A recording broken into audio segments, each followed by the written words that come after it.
Assalamualaikum warahmatullahi wabarakatuh. Waalaikumsalam warahmatullahi wabarakatuh. Alhamdulillahilladzi anzalal qur'ana 'ajaban.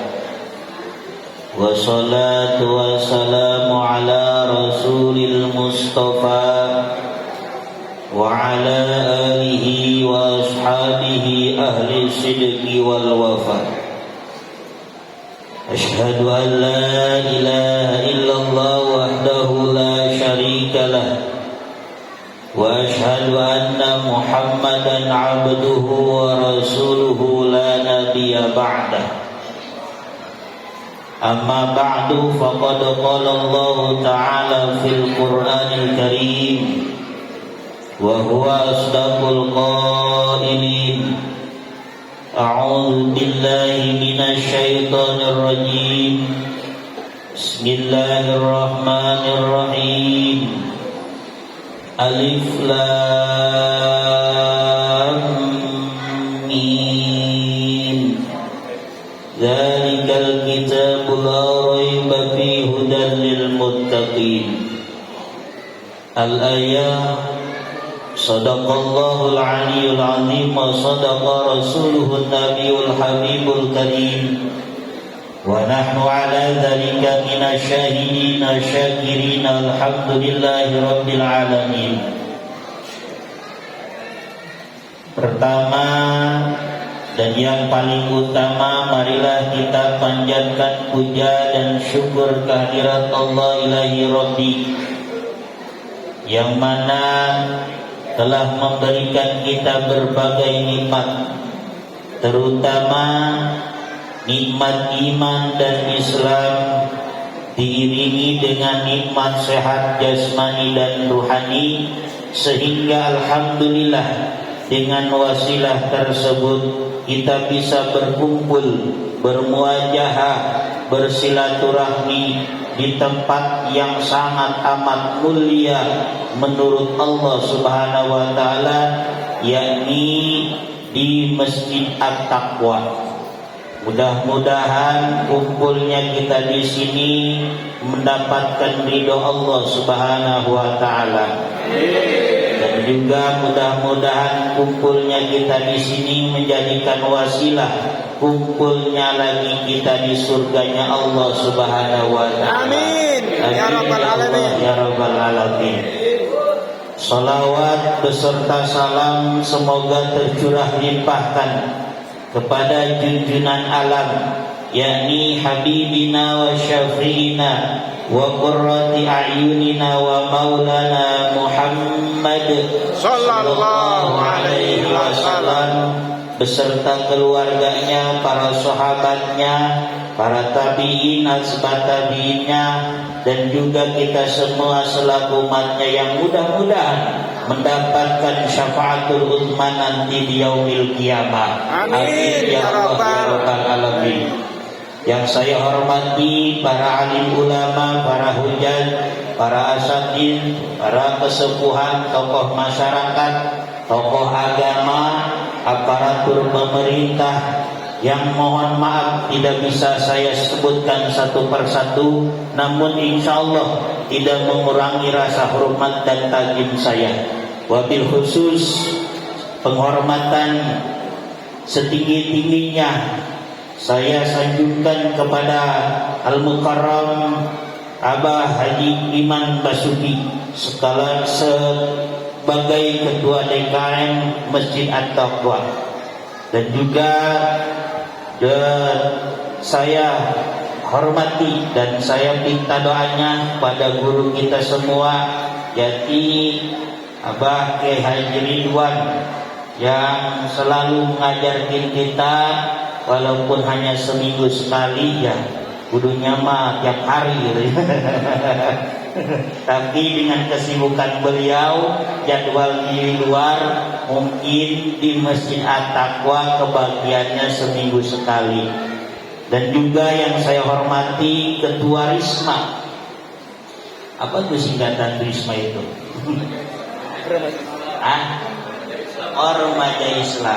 remaja Islam Masjid At-Taqwa. Ini mah lain daripada yang lain ya. Biasanya masjid itu pakainya dirma ya. Ini inovasi baru ini. Betul. Biasanya perkumpulan masjid remaja itu dirma ya. Ikatan remaja masjid gitu. Ini mah risma, Mantap. Inovasi baru itu ya. Oh, betul. Ya. Dan juga yang saya hormati Ketua Majelis Taklim Al-Mukarramah Ibu Nok Sukaisi, dan juga aparatur pemerintah dari RT, Ketua RT 1 sampai dengan 9 yang dipimpin langsung Ketua RW-nya, yaitu Bapak Ahmad Saifuddin.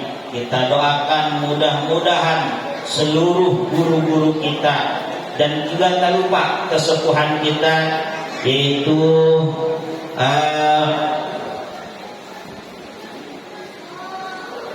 yang saya kesepuhan dari baca Pak dapat kiriman dan belum kenal.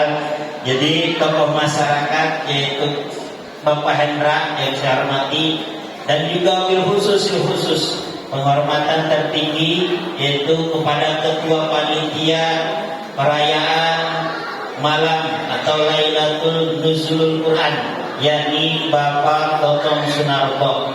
Kita doakan mudah-mudahan para guru-guru kita, para kesepuhan, tokoh masyarakat, aparatur pemerintah semuanya mudah-mudahan dikasih kesehatan oleh Allah Subhanahu wa taala, dan juga dimudahkan seluruh urusannya baik dunia maupun akhirat nanti. Para hadirin rahimakumullah, datangnya saya ke sini yang pertama ingin menjalin silaturahmi. Mudah-mudahan silaturahmi saya diterima oleh seluruh jamaah Masjid At-Taqwa. Insyaallah. Ya. Yang kedua, wasilahnya saya datang ke sini yaitu melalui wasilah Pak Toto. Alhamdulillah beliau ke rumah untuk mengundang saya mengisi acara Nuzulul Quran.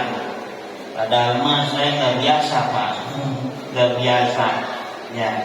Padahal ada yang lebih tinggi ilmunya, lebih biasa berbicara, yakni guru kita, guru saya juga, Haji Ridwan. Alhamdulillah saya kenal beliau itu waktu ketemu di apa tuh Pak Bayi? Beji. Beliau ngajar di sana juga di Beji, kesempatan. Jadi alhamdulillah seminggu full penuh Pak Haji Ridwan. Ya mudah-mudahan kita doakan mudah-mudahan dikasih umur panjang dan juga dikasih kesehatan yang barokah. Amin. Dan juga alhamdulillah berkat irodat dan kudratnya Allah Subhanahu wa taala, saya bisa berdiri di hadapan para bapak-bapak, para ibu-ibu. Ya. Para hadirin rahimakumullah, alhamdulillah kita datang ke sini dengan diiringi hujan yang sangat lebat. Saya terjebak banjir Pak. Tadi aturan sudah nyampe situ, lewat situ tuh, lewat turunan situ banjir, balik lagi lewat sono muter. Ternyata di sono banjir juga. Tapi mudah-mudahan lah perjalanan yang cukup rumit ini mudah-mudahan menjadikan pelajaran buat kita semua. Amin.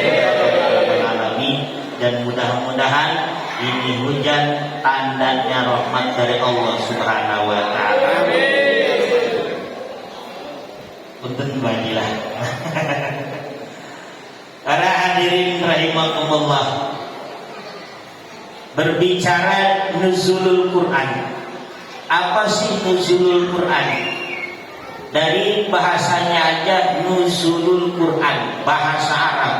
Bahasa kitanya mah diturunkannya Al-Quran. Al-Quran merupakan kitab suci yang diturunkan oleh Allah Subhanahu wa taala kepada junjungan kita yakni Kanjeng Nabi Muhammad sallallahu alaihi wasallam. Diturunkannya tidak berbentuk mushaf atau buku seperti sekarang ini, tapi diturunkannya Al-Quran itu step by step, ayat demi ayat, tidak sekaligus. Dan juga diturunkannya ayat Al-Quran itu sesuai dengan kejadian yang dialami oleh Kanjeng Nabi. Kalau Kanjeng Nabi ketika perang, ya diturunkanlah ayat yang menerangkan tentang perang. Kalau Kanjeng Nabi menemui masalah dalam bidang ibadah, diturunkanlah ayat tentang ibadah. Menemui ganjaran masalah tentang pemerintahan, diturunkanlah ayat tentang pemerintahan, tentang politik. Ketika Kanjeng Nabi ditanya tentang masalah pertikahan, perdagangan, maka turunlah ayat pertikahan, perdagangan. Nah, jadi turunnya ayat, diturunkannya ayat oleh Allah Subhanahu wa taala melalui malaikat Jibril itu tidak sembarangan, sesuai dengan kejadian yang dialami Kanjeng Rasul. Dan juga ketika diturunkannya ayat satu persatu, Kanjeng Rasul mengundang para sahabat. Setiap turun ayat yang menerangkan permasalahan, baik dalam bidang ibadah, bidang politik, budaya, maupun ayat-ayat yang lain, Kanjeng Nabi mengundang para sahabat. Hei, para sahabat, ini ada apa Kanjeng Rasul? Tadi saya mendapatkan wahyu turun ayat misalkan tentang ibadah. Tolong kalian hafal supaya terjaga ini ayat tentang ibadah. Misalkan aqimis shalah, inna sholata tanha 'anil fahsya'i wal munkar. Hafal oleh kalian, dihafal oleh para sahabat.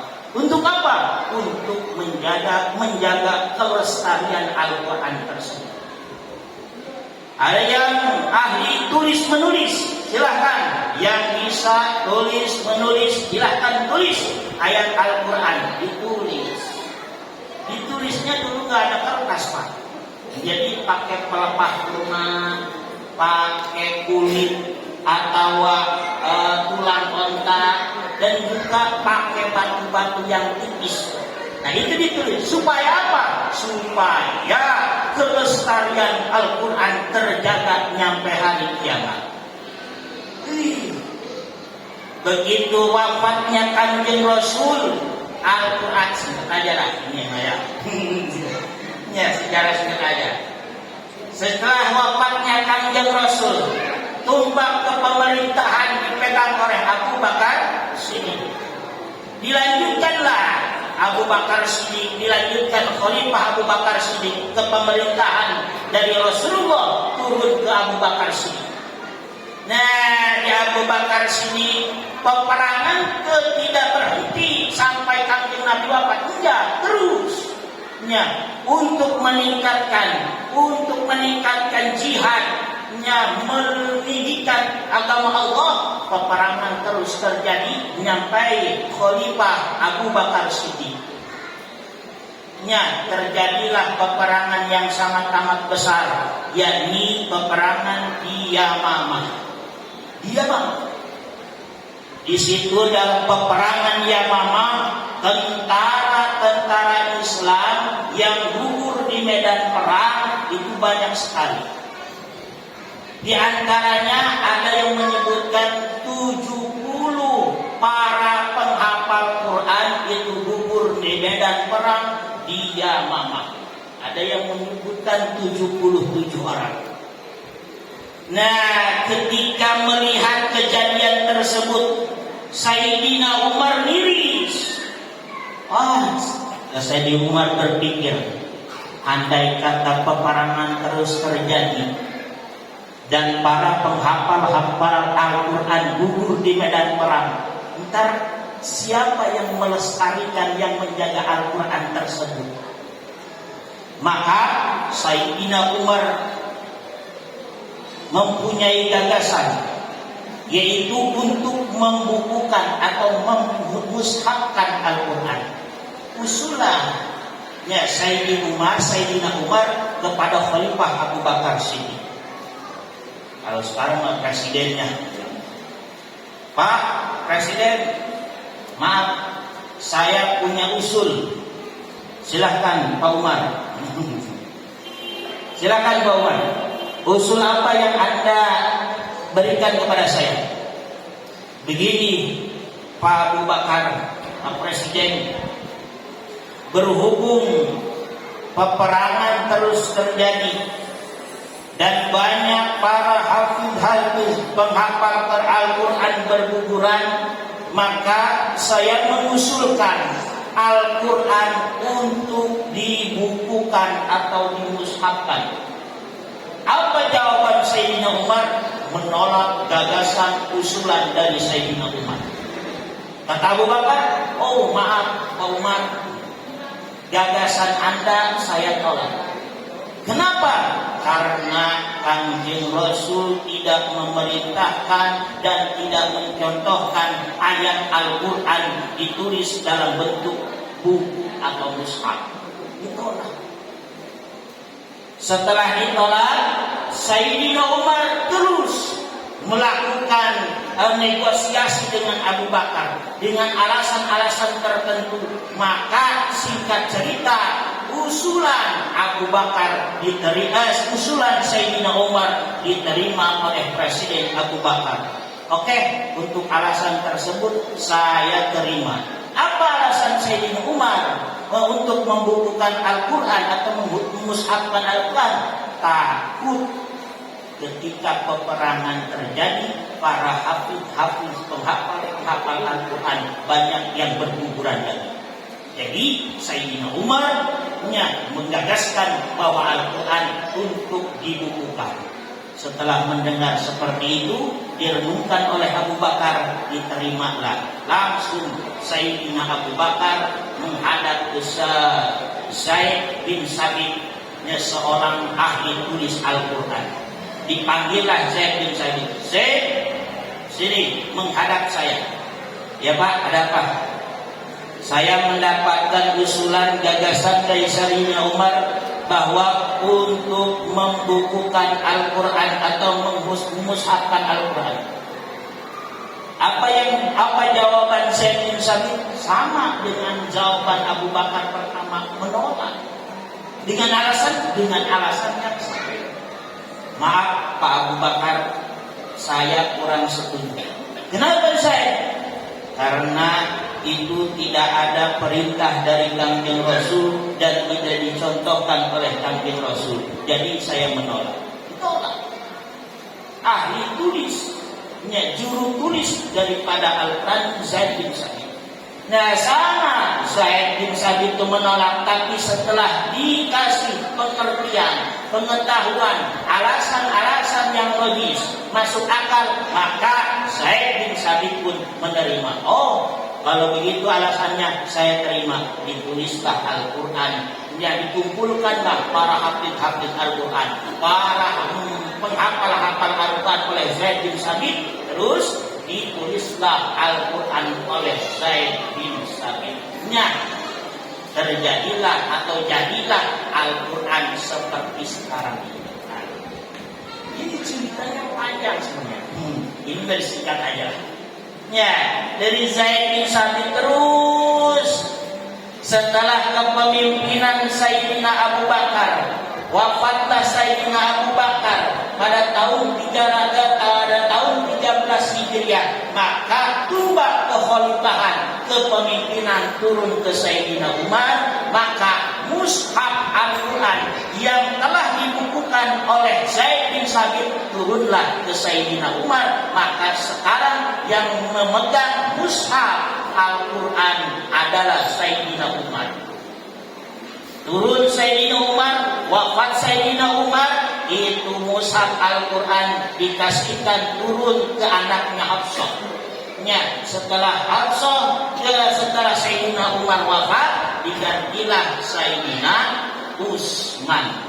Ketombak kepemimpinan diganti dari Sayyidina Umar ke Sayyidina Utsman. Nah, maka mushaf Al-Quran, pembukuan Al-Quran yang tadinya ada di anak Sayyidina Umar, maka diambillah oleh Sayyidina Utsman bin Affan. Nah, di kepemimpinan Sayyidina Utsman bin Affan, Al-Quran ditulis lagi, diperbanyak untuk disebarkan di seluruh penjuru dunia, sehingga nyamperlah mushaf pembukuan Al-Quran datang ke kota Bumi Dua.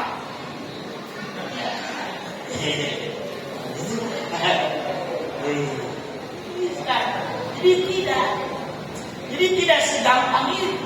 Ya, penuh perdebatan untuk membukukan Al-Quran.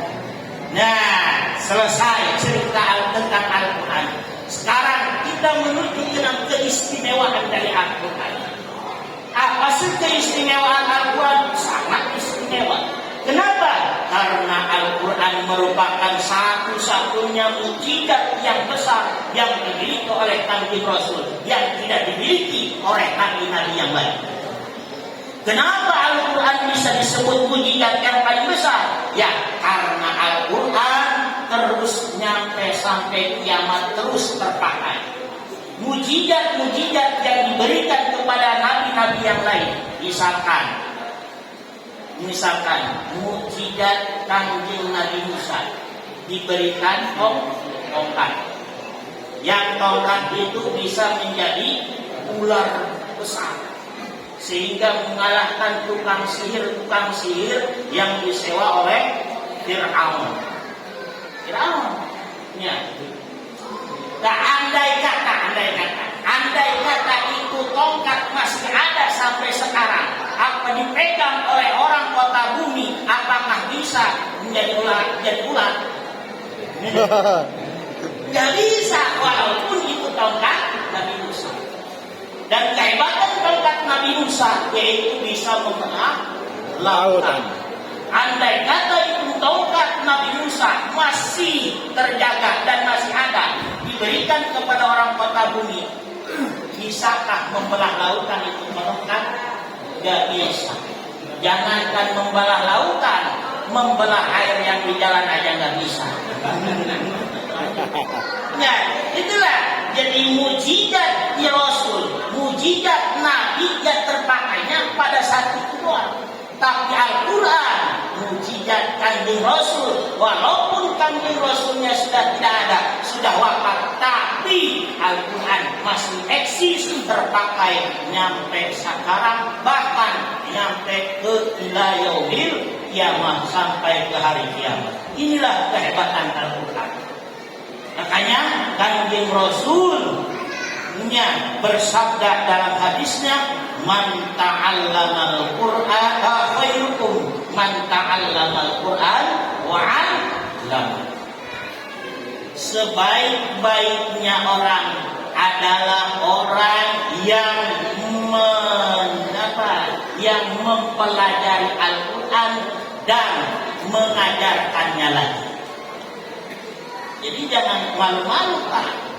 Walaupun udah tua bangka, ya, giginya tinggal dua, kalau nggak bisa Al-Quran, ayo belajar. Ya, di sini ada nggak ini? Yang suka ngajar Al-Quran? Hah? Ada ya? Ada. Wih, itu kalau ikhlas itu pengajar Al-Quran. Kalau ikhlas itu masuk surganya paling duluan itu. Kalau ikhlas, mudah-mudahan ikhlas. Amin. Ya, dan juga kehebatan Al-Quran. Ulama fikih membolehkan adu harga, Pak. Ya, membolehkan adu harga untuk mempelajari Al-Quran. Misalkan ada orang nih, Pak, kalau ngajarin anak saya nih baca Al-Quran, menurut ilmu fikih boleh gini, wani berapa? Bapak berani piro? Wah, ini berapa Bapak bayar saya untuk mengajarkan Al-Quran anak Bapak? Kok gini Ustaz? Bisa. Pikir membolehkan. Dosa? Tidak dosa. Cuma ketika kita mengajarkan Al-Quran terus mematok harga, maka tidak akan mendapat ganjaran. Udah ganjarannya gitu. Rugi enggak? Rugi. Tapi ketika ikhlas kita mengajarkan Al-Quran, ganjaran dapat, duit pasti dapat. Ya, iya. Masa nggak ada pengertiannya? Artinya kan guru ngaji juga punya anak bini ya. Emangnya anak bini mau dipanin dulu katanya? Enggak. Jadi kita yang punya anak ini pengertian ya Pak ya. Ya pada yang mengajar Quran anak-anak kita ya. Baiknya lah. Seminggu jangan gede-gede, seminggu 2 ribu aja. Kecil itu maka ada goceng 5.000. Ngajarnya semangat Ustaz. Artinya kalau seminggu full, yang ngasih seminggu full punya anak didik 10 aja atau 20 aja, seminggu kan udah lumayan 100.000. Wih, atau ngajarnya Alif kencang. Coba kalau mereka Alif. Ya Allah. Ya, saking mulianya keistimewaannya Al-Quran. Kanjeng Rasulullah bersabda, "Man qara'a al-Qur'an bahwa fi sholati wa kana lahu biharbin likulli harbin mi'atu hasanatin." Siapa orang yang mau membaca Al-Quran, siapa orang yang membaca Al-Quran dan sementara dia dalam keadaan sholat, ketika kita sholat membaca Al-Quran dan setelah Fatihah baca Al-Quran, maka setiap huruf yang kita baca Al-Quran di dalam sholat kita itu mendapatkan 100 kebaikan. Jadi jangan Fatihah doang kayak kalau sholat itu.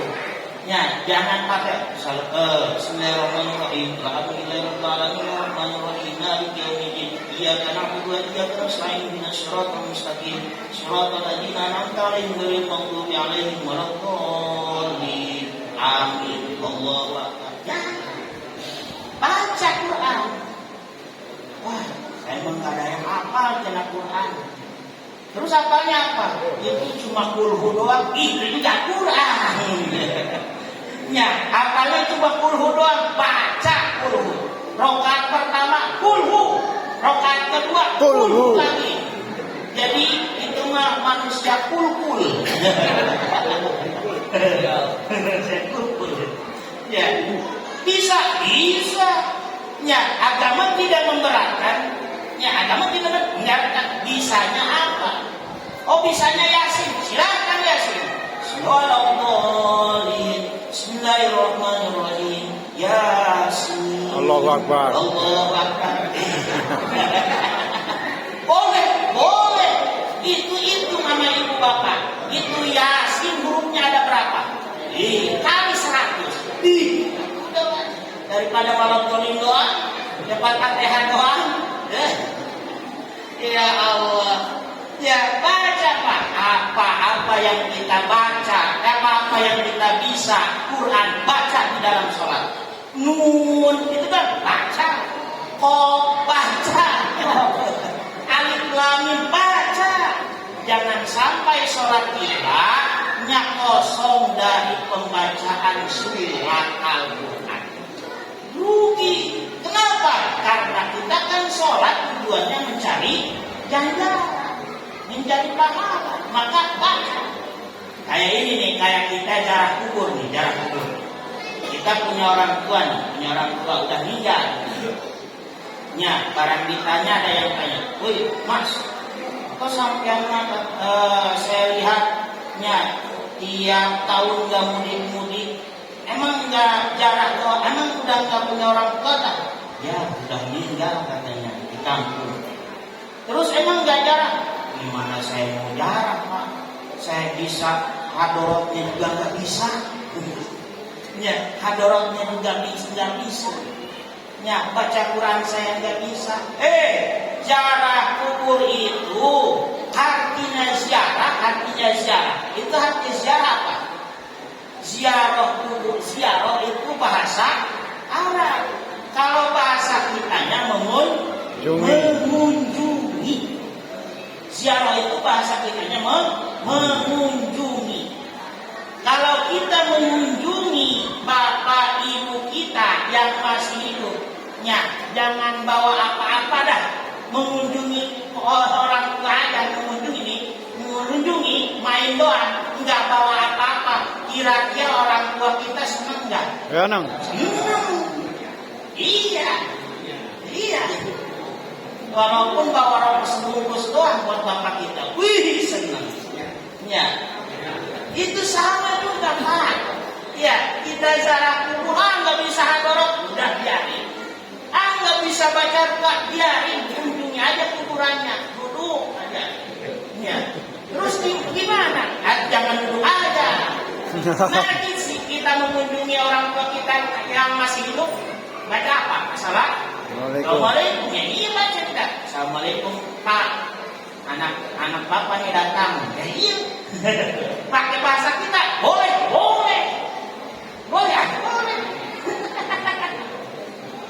Terus diam duduk aja, enggak. Baca yang kita bisa. Apa?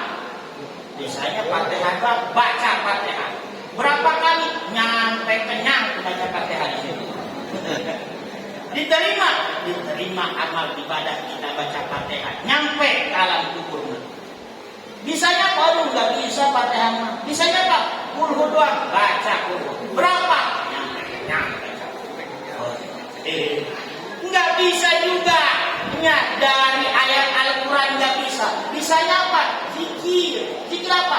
La ilaha illallah. Baca la ilaha illallah. Berapa kali? Sampai kenyang. Ya, nggak perlu dihususan, nggak perlu.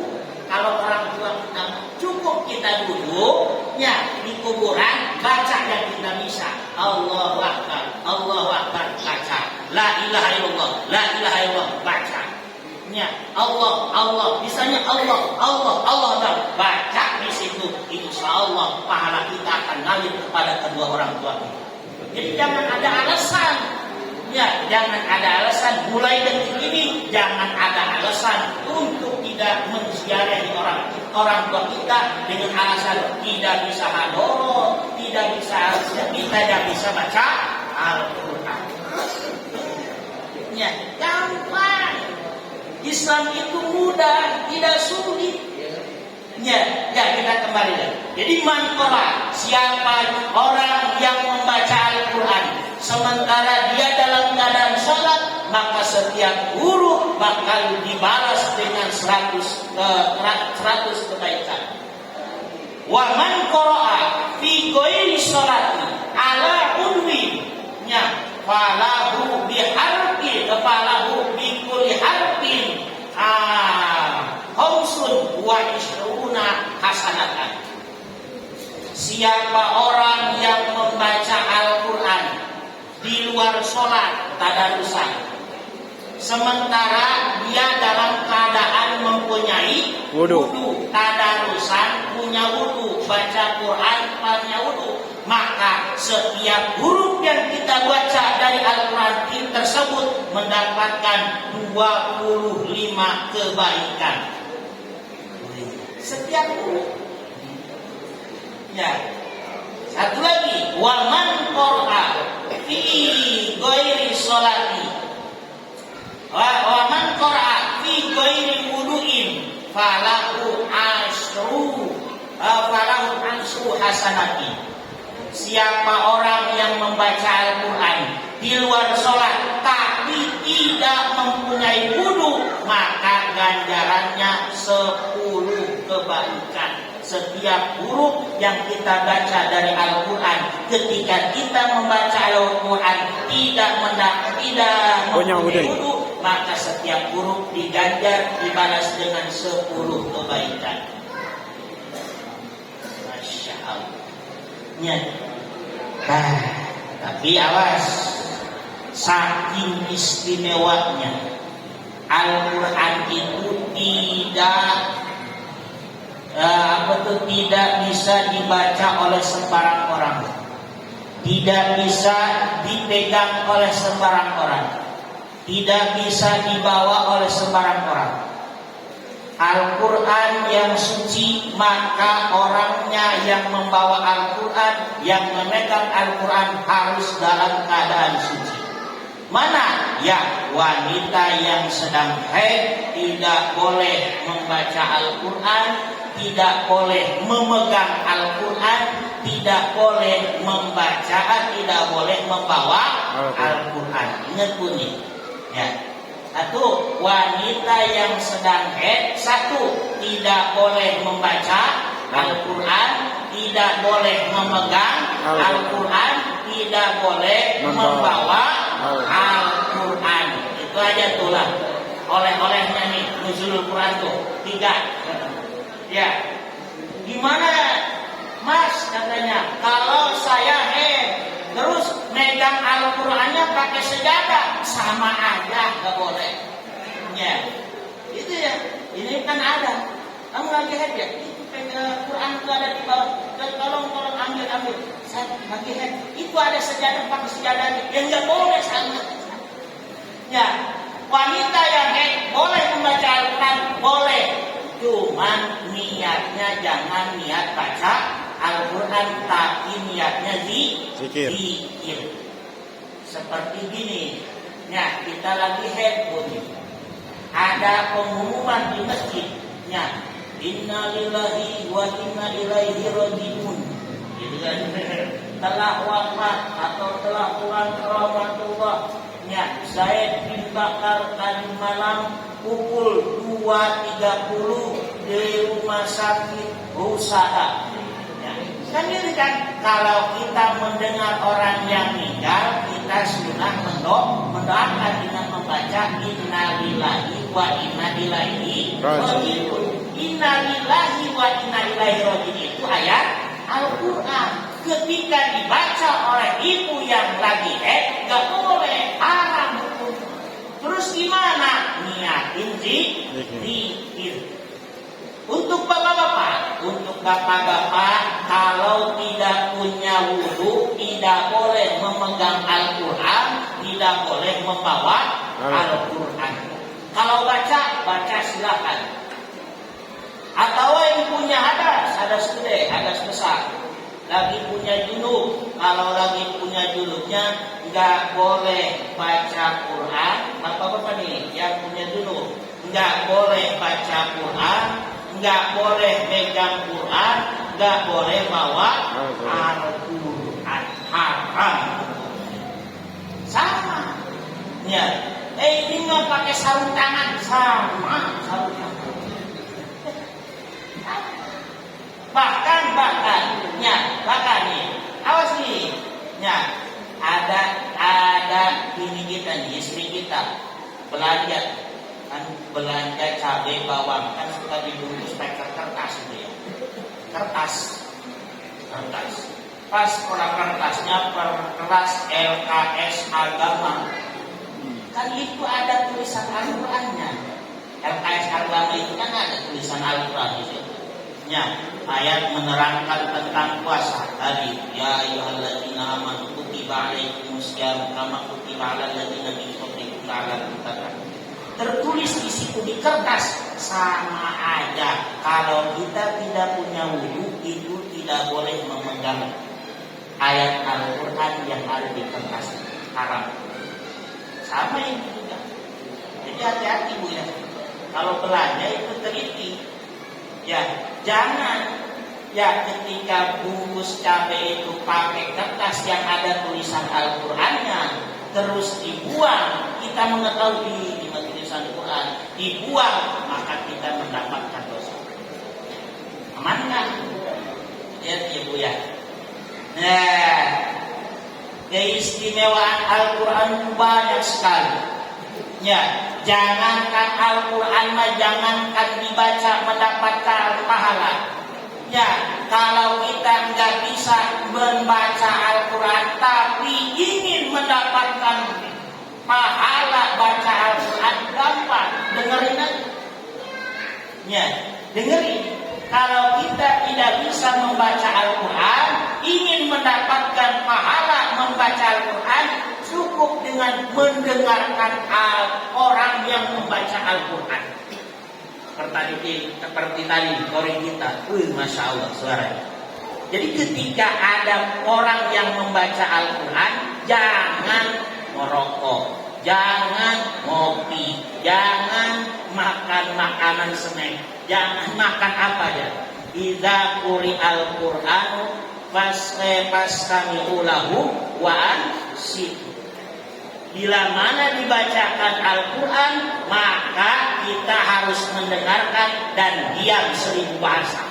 Baik diam mulut maupun diam kanan. Itu mendengarkan ayat Al-Quran juga mendapatkan pahala. Al-Quran mah jangankan dibaca, jangankan didengar, dilihatin aja dapat pahala, Pak. Iya, kalau kita nggak bisa baca Quran, yang ngaji nggak ada, udah, kita wudu, ambil Quran, wudu di depan rumah, liatin aja, udah, udah, liatin aja, nggak usah dibaca, nggak usah, bisa enggak, udah aja liatin. Ada yang lewat, Pak, rajin amat, ya nih, kirain baca Quran. Oke, ya balik lagi ya, udah dapat sejam itu balik lagi. Itu yang tadarus buat anak. Pak, masih tadarus, alhamdulillah. Dapat pahala. Daripada kita nongkrong duduk-duduk di teras rumah nganggur sambil mainin HP yang nggak ada pahalanya, mendingan tuh duduk bawa ambil Al-Quran, udah balik aja kertasnya, ulang balik aja, dapat gak pahala. Ini nih yang udah tua-tua nih, khususnya nih, daripada liatin HP Pak, Bu, mendingan liatin Al-Quran. Walaupun tidak dibaca, itu mendapatkan pahala. Masya Allah. Ya, jadi apalagi ini bulan puasa ya. Ya, ganjaran dilipat gandakan. Iya Allah. Atau boleh megang HP, boleh lihat HP, dan lihat HP-nya yang ada Quran. Sama. Ya, daripada yang lihat-lihat yang ganda. Ya Allah. Para hadirin rahimakumullah. Kata siangan di sahurnya. Bentar lagi. Ya.